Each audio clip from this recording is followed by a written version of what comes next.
ఎప్పుడైనా మీ పేరెంట్స్ పనిచేసే ప్లేస్‌కి వెళ్లి చూసారా? ఒక్కసారి ఆలోచించండి. వాళ్ళు మీకోసం ఎండలో ఎంత కష్టపడుతున్నారో వాళ్ళకి తెలుసు. వాళ్ళు కష్టపడేది మీకోసమే అని.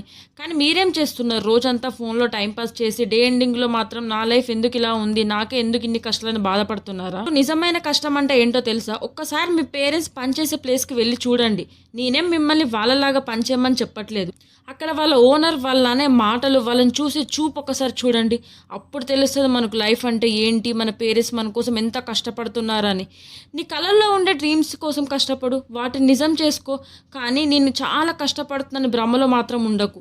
నీకెప్పుడైనా ఇవన్నీ గివ్ అప్ చేయాలి, లైఫ్ నాకెందుకు, నేను ఇంత కష్టపడుతున్నాను, నాకే ఇన్ని కష్టాలని నువ్వు ఫీల్ అయినప్పుడు ఒక్కసారి మీ పేరెంట్స్ దగ్గరికి వెళ్ళి చూడండి. వాళ్ళ ముఖం చూడండి ఒక్కసారి.